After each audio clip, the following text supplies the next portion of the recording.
I wonder if someone could simply decide, today is going to be an important day in my life. Clarice Lispector, from A Breath of Life. For the past couple of months, we've been laying books out open on the living room table. Books are common objects, and even if you take intense pleasure in them, and their knowledge, their stories, and prints of artwork, they can seem like another object that will eventually take up space in your home once they're finished. What I'm doing here is opening up the books, most of them are art books, to either random pages or ones that just feel right. And I try to gather if there's any significance to the pages. Are they trying to tell me something? Does one individual page say something, or do they all say something together in chorus? Maybe their meaning isn't immediately obvious. This is called stickomancy, which is divination with books. I thank my followers for teaching me that. And I feel that a story is being told between these books. A hidden story of my life, and it's up to me to uncover what that meaning is. This is an example of romanticizing the mundane. We take an ordinary thing and we make it extraordinary.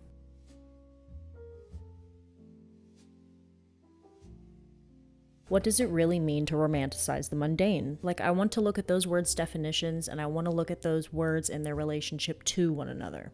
Okay, so the definition of the mundane is something you've probably heard before. Lacking interest or excitement. Dull. But there's a second definition that I only recently became aware of. It reads, of the earthly world, rather than a heavenly or spiritual one. We will be exploring both of these definitions in this video. We would probably say that many of the things that we do, even the things that we enjoy doing, can feel boring, mundane over time, and fail to provide us with the inspiration that it once did. And to such issues, such problems, I would prescribe romanticization.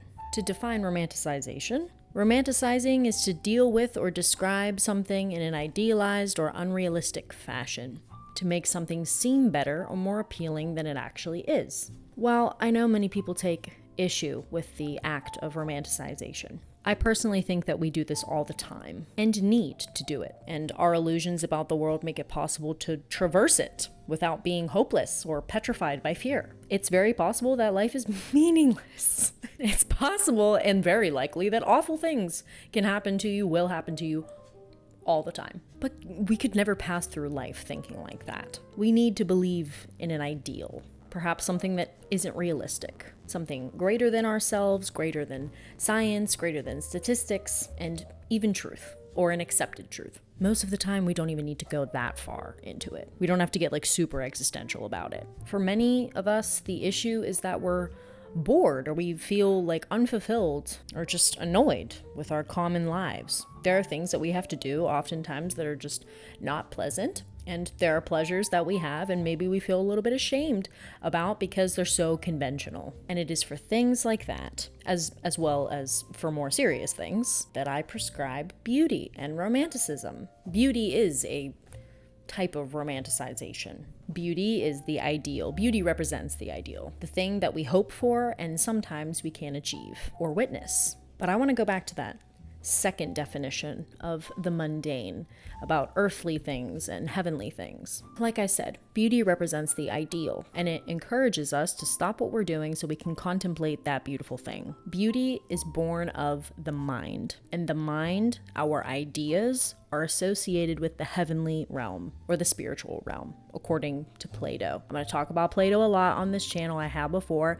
It's just a cool thing I'm interested in. So you're going to hear about it a lot. I'm just on that page right now in philosophy, okay? So in order to transmute the mundane into something ideal, we have to ascend from the body, from the earth, towards the mind, towards the heavenly realm. Transcending from the mundane towards the romantic. Transcending from the body to the mind oftentimes means that we need to remove or change the context of something. Context is meat, the physical, material, earthly stuff. Solid all the way through. And that's something that we have to leave behind so that the idea or thing can become amorphous, incorporeal. Now, once a thing has entered into that boundless place that is your imagination, anything is possible. Total creative freedom. You can choose a lot of the time, and we are richer as a species for it, which is why I want to take a second to talk about this video's sponsor, Skillshare.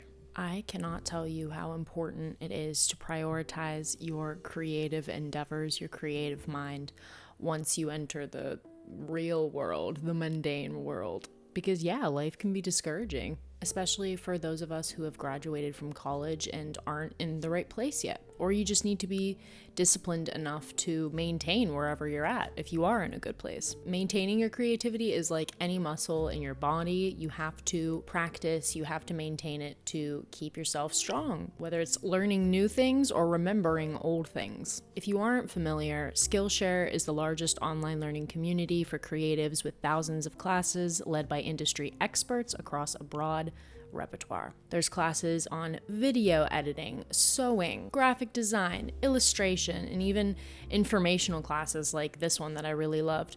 It's a brief synopsis of design movements throughout history. Also, I'm posting this video on Valentine's Day, which is the season for lovers and friends alike. And what an unconventional and very cool gift it would be to gift your lover the gift of learning.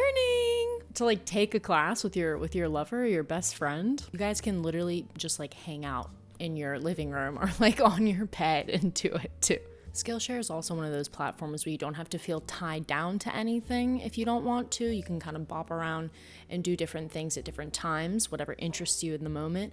But there's also things like learning paths if you want to be more committed to a specific subject or a skill. I just think that it's a great way for people to deepen their bonds between one another to learn things together. And it also is a chance to discover new things about one another. Instead of watching a new Netflix series, you can learn something on Skillshare. Instead of building a piece of IKEA furniture together, you can learn something on Skillshare. The first 500 people who use my link in the description will receive a 1-month free trial of Skillshare. Gift that to somebody that you love, a friend you love. Gift it to yourself for Valentine's Day. So I want to bring back up the books from the beginning. I took an ordinary object, something common, easily forgotten or discarded for sure, and I changed its context. I changed its nature. The books are no longer even about who wrote them or really what's even in them. They've become like literally a direct connection to the divine, some people would say. It's kind of in a way like achieving some kind of dialogue with a force beyond yourself. Is that dialogue real? Is that connection provable, realistic, or true? I don't really care, but it makes me think, and it makes me happy. It removes me, even for a few minutes, out of the banal itinerary of my day, removes me from this earthly place, and provides me a landline to God. That makes me better. That makes my day better. Like I said, I'm happier. I like this little sweet talk, this cute little conversation between me and God early in the morning, or even whenever the hell I choose to do it. Whatever it is I'm having some kind of connection to, I am better for this interaction, and I think my life is better for it, to have meaning where there possibly is none. And such interactions with beauty don't stop there.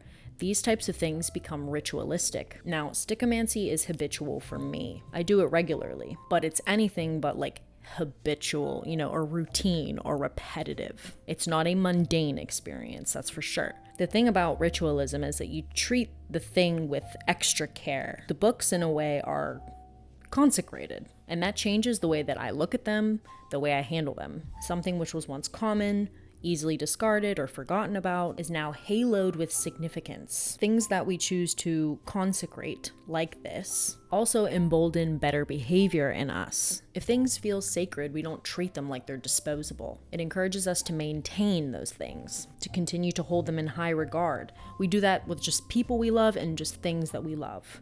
The things that we love are oftentimes sacred things. Consecration is a method of romanticization. And it reminds me of this dress that I bought about a little bit over a year ago. It's my favorite garment that I have ever bought and probably will ever buy in my life.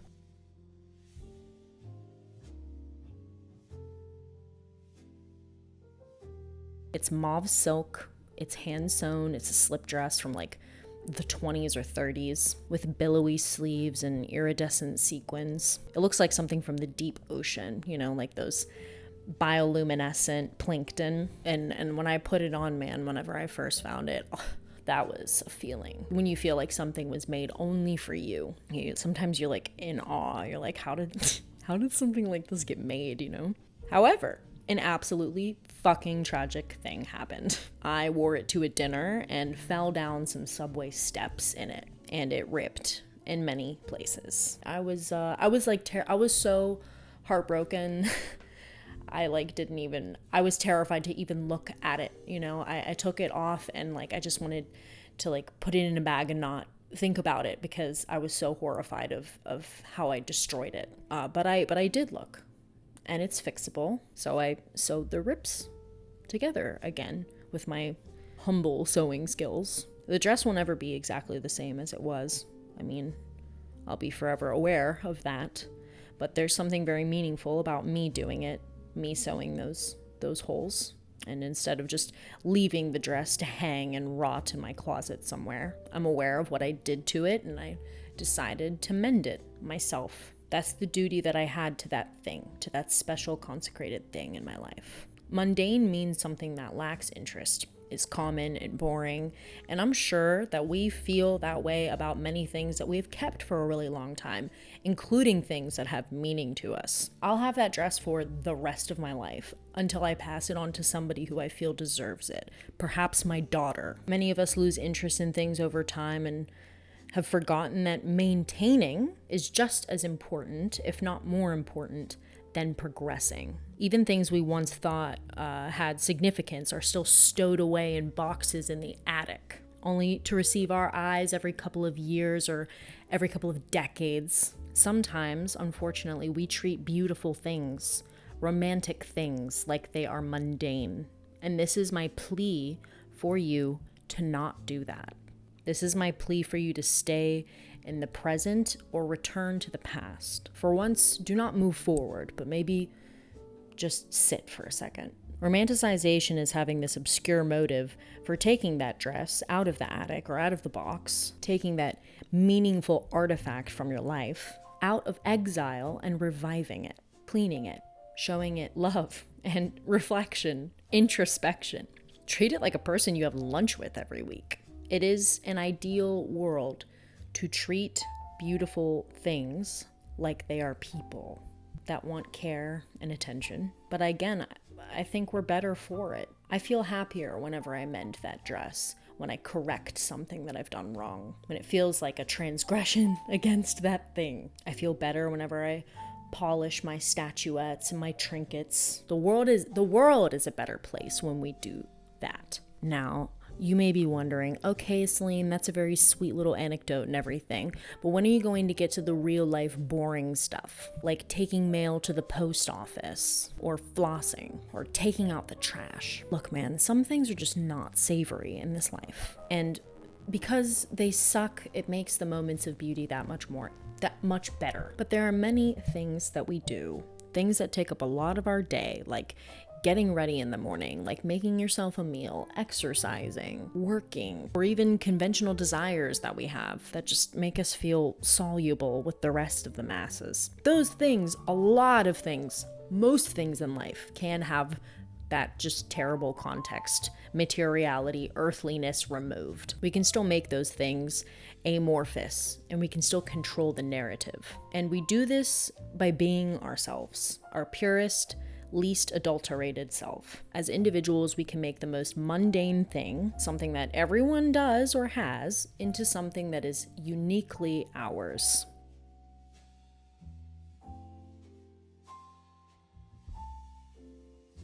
There's a really beautiful part of one of Rilke's elegies. It's the 9th elegy that I want to share with you that pertains to this.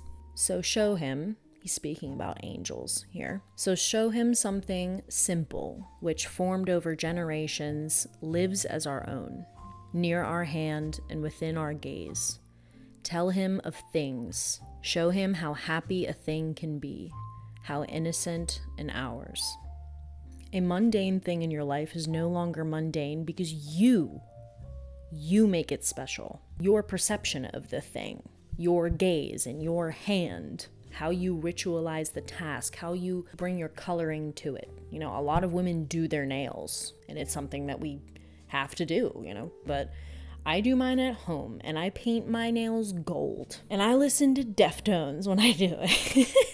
Sometimes I wear heels when I do it. Sometimes I'm on my bed and I'm eating sorbet in a silk robe. I elevated this task, I romanticized this task by doing it my way, by bringing my true individuality to it, by stylizing it with my personality. And we can do this with so many conventional things. You may like Taylor Swift, but why is she your musical artist? You know, like what was that epiphany, that day that you first listened to one of her songs and you decided that you were a Swiftie? You know, what changed the universe for you to look at her like she was the second coming of Christ? Many people love Starbucks Frappuccinos or Red Bull, but like, how do you make those things your individual choices? What specific chemical deliciousness do you love about Red Bull that you can't get from anything else? Identify those things and make them yours. Make those choices yours. A lot of mundane things are mundane because they are functional, because they satisfy needs. But you can still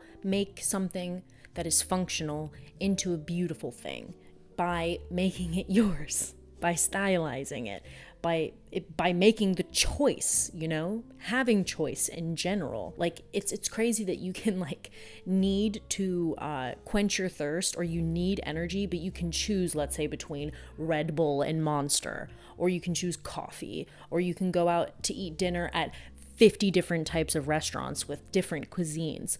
It's satisfying a need, but it's your choice. And romanticization is looking at things in this way. Something which should really just only suffice a need becomes something of choice, it becomes enjoyable, and it could even be something of contemplation. Functionality, the mundane, that's earthly stuff. Contemplation, choice, enjoyment, that's heavenly. I know some people like in the philosophy of aesthetics would take issue probably with the whole like pleasure thing and like enjoyment thing about it, but we're not going to get into the weeds there. I recognize that might be a problem though. When Rilke talks about making something innocent and ours, he means that once something crosses over into your individual world, it becomes virginal again, untouched by others. And it's like, and it's this way because it's like you rediscovered it. It could be the most well-known cliche thing, and somehow you've transformed it into something novel and original. So whatever you find to be boring or dried out of its charm, find a way to make it innocent and yours. Let your individual experience of that thing be the act of consecration. Now, to close out, I want to come back to that quote that I included in this video at the beginning from Clarice Lispector. I wonder if someone could simply decide, today is going to be an important day in my life. The mundane thing is the repetition of daily life, but to make the choice, to decide, to let the idea that today is important rather than just another day, to let that take root, that is an act of romanticization and a movement towards beauty. So I've got a goal. I've got a little homework assignment for you. I want you to create your own holiday. I want to say yes to the question that Clarice posed. Whichever day you decide for whatever reason, and it could be tomorrow. It can't be obviously like your birthday. It needs to be for like really odd, strange reasons, you know? And make that day filled with significance and importance. Spend that whole day by yourself. Or wear a certain garment that day, you know, your best clothes that day. Like, take yourself out to dinner, whatever, celebrate. Wake up one day and be like, today's the day. Don't even plan for it. Any day of the year, just for no other reason than you will it. It's now a holiday. So comment below what your holiday is and why, what your criteria was for that holiday. I'd love to see that. As always, please do not forget to subscribe, like and subscribe. Share this video if you thought it was meaningful to you and could be possibly meaningful to other people. And I will see you guys next week. Bye-bye.